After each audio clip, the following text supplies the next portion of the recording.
Bismillahirrahmanirrahim. Assalamualaikum warahmatullahi wabarakatuh. Baik ya Ibu Bapak, sebelumnya izin memperkenalkan diri. Nama saya Nur Abdi, mahasiswa dari Stikes Budi Luhur Cimahi. Di sini saya akan melakukan penyuluhan promosi kesehatan yang berjudul Gizi Seimbang pada Lansia. Baik ya Ibu Bapak, apakah Ibu Bapak tahu apa itu gizi seimbang pada lansia? Tidak tahu? Baik, nanti saya akan jelaskan di sini mengenai gizi seimbang pada lansia. Baik ya Bu, permasalahan utama pada lansia yaitu yang pertama ada nafsu makan menurun. Massa otot protein berkurang akibat suplainya makanan berkurang dan kurang aktif. Menyebabkan gangguan mobilitas. Massa lemak bertambah terutama perut. Juga disertai dengan penurunan protein dan peningkatan lemak plasma. Kelainan indera pengecap dan depresi dan konstipasi. Di sini Bu, Pak, masalah gizi dan penyakit utama pada lansia itu yang pertama ada gizi kurang, gizi lebih, dan penyakit utama yang dipengaruhi oleh gizi yaitu ada hipertensi, kardiovaskuler, dan osteoporosis. Nah, baik Bu, di sini juga ada proses penuaan degeneratif. Sel pembentuk organ ada yang mati, ada yang baru. Kemudian sel terjadi karena proses degenerasi di mana sel tidak mampu memperbaiki kerusakan strukturnya. Pada usia lanjut, jumlah sel yang mati melebihi pembuatan sel dan dipercepat bila ada kekurangan vitamin A, C, E, dan Se dan Fe. Di sini juga ada komposisi air menurun karena penyebabnya lansia kurang minum, jarang haus, dan kurangnya BAK. BAK itu tahu Ibu Bapak? Buang air kecil, betul Bu, Pak. Nah, di sini juga ada akibatnya. Lansia cepat dehidrasi, bener kan Bu, Pak? Cepat dehidrasi, tidak tahan perubahan suhu, daya serap usus menurun, dan obstipasi. Di sini juga ada kebutuhan energi menurun karena yang pertama ada basal metabolisme dan aktivitas menurun. Basal metabolisme menurun karena massa otot dan aktivitas organ berkurang. Aktivitas fisik menurun karena lansia malas bergerak akibat otot kurang kuat, nyeri tulang, sendi, dan penginderaan kurang. Di sini juga ada gizi seimbang bagi lansia. Energi sehari terdiri dari lemak 20-30%, protein 15-20%, serat 25-30 gram per hari, air 2,5 liter per hari. Pengaturan karbohidrat. Jumlah karbohidrat dalam menu 40-60%, totalnya asupan energi tersusun dari 30-35% karbohidrat kompleks. Di sini ada nasi putih, nasi merah, singkong, jagung, ubi, roti, gandum, kacang-kacangan, ada kacang-kacangan almond, kedelai, kacang hijau, kacang merah, dan sebagainya ya Ibu Bapak. Ada juga di sini ada pengaturan protein. Jumlah protein dalam menu 15-20%, total asupan energinya. Daging kurang lemak, putih telur, susu, ikan, ayam, dan kombinasi antara nasi dengan kacang-kacangan. Ada juga di sini Ibu Bapak pengaturan lemak. Jumlah lemak 20-25% dengan lemak jenuh kurang dari 10%. Hindari dagingan berlemak, jeroan, kacang mede, kacang tanah, dan makanan tipis yang digoreng seperti emping, dendeng, dan kerupuk. Jadi di sini Ibu Bapak harus mengurangi makan makanan yang bergoreng ya. Yang digoreng-goreng itu gak baik buat gizi seimbangnya pada lansia ya Ibu Bapak. Di sini juga ada pengaturan lemak. Di sini banyak kolesterolnya Ibu Bapak kalau tidak dikontrol gizi seimbangnya. Jadi Ibu Bapak harus mengatasi pengaturan lemaknya. Yang pertama ada menu dengan kolesterol. Kurang dari 300 mg per hari, dicapai dari makanan hewani kurang lemak seberat 200 gram. Di sini ada apa aja Ibu Bapak, ada yang tahu? Tidak, iya. Di sini ada salmon, makserel, tuna, ikan, sebelah tiram, daging ayam tanpa kulit. Dan Ibu Bapak juga harus menghindari makanan berkolesterol tinggi seperti yang pertama, kuning telur, otak, jeroan, kulit, udang, keju, sop buntut, dan sop kaki. Di sini juga Ibu ada lemak nabati, tidak mengandung kolesterol. Bukannya Ibu Bapak tidak boleh terlalu sering mengonsumsi ini ya. Jangan terlalu sering.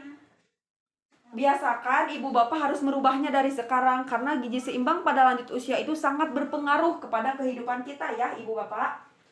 Di sini juga ada pengaturan seratnya. Buat buah-buahan ya, makanan mengandung 25-30 gram serat. Dan 6 gram diantaranya serat larut air yang banyak terdapat pada apel, jeruk, pir, markisa, jambu batu, jaat, kacang merah, tempe, dan tahu susu kedelai. Di sini juga Ibu ada vitamin dan mineral. Sumber vitamin dan mineral adalah buah-buahan dan sayuran berwarna kuning gelap dan hijau gelap. Sumber utamanya ada kalsium dan besi adalah susu, ikan, dan daging. Konsumsi juga sebagai tambahan terhadap kebutuhan air sebanyak 2,25 liter per hari. Baik Ibu Bapak, di sini ada prinsip pemberian makan porsi kecil tapi sering. Ibu tahu Bapak apa proses prinsip pemberian makanan porsi kecil tapi sering? Tidak ada yang tahu? Baik, saya akan menjelaskan ya Bu di sini, dan saya akan mengasih contohnya dan sama cara-caranya. Yang pertama contoh, pukul 5 Ibu Bapak meminum susu dan jus. Dilanjutkan pukul 7 makanan utama. Dilanjutkan pukul 9 makan minum selingan. Makan kayak ngemil yang kayak gitu ya Bu, bukannya makan nasi, karena kan dari tadi dari jam 7-nya udah ada makanan utama. Dilanjutkan lagi makan siang jam 12 makan utama lagi. Jam 15 makan minum selingan. Jam 6 jam 18 makanan utama, yaitu sebelum tidur makan minum selingan, waktu minum bebas asal 2,25 liter per hari. Baik Ibu Bapak di sini mengerti. Nah, di sini ada kesimpulannya yang dari tadi saya jelaskan. Jadi gangguan gizi menurunkan pertahanan tubuh sehingga lansia mudah sakit dan lama sembuh.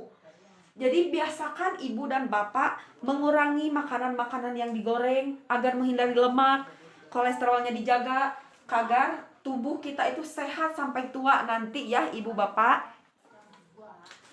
Baik, terima kasih. Di sini saya ada poster. Di sini ada poster ya Bu. Karena di sini lansianya banyak, berarti saya akan jelaskan dan tidak mungkin membaca satu-satu. Di sini ada makanan lemak membantu lansia dalam menelan makanan, seperti pisang yang sudah saya jelaskan tadi, ubi, singkong yang direbus ya Ibu Bapak. Minum air putih 8 gelas sehari, 2,25 liter. Oh baik Ibu Bapak, di sini ada yang mau melihatnya ini poster, boleh saya akan bagikan dulu ya Ibu Bapak. Ini. Baik Ibu Bapak, selanjutnya ada penayangan video dari saya. Mohon disimak baik-baik ya Ibu Bapak.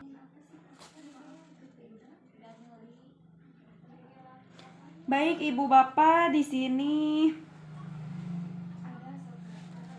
ada sebuah penayangan video yang akan memandu tentang gizi seimbang pada lansia.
Nah, Ibu Bapak tadi Ibu Bapak semuanya sudah menyimak videonya ini semua ya. Baik, pesan dari saya, Ibu Bapak harus tetap menjaga makanannya yang menghindari dari kolesterol, lemak yang kayak gitu ya Ibu Bapak. Baik, penyuluhan dari saya dicukupkan sekian. Mohon maaf bila ada kata-kata kesalahan. Mohon dimaafkan ya. Wassalamualaikum warahmatullahi wabarakatuh.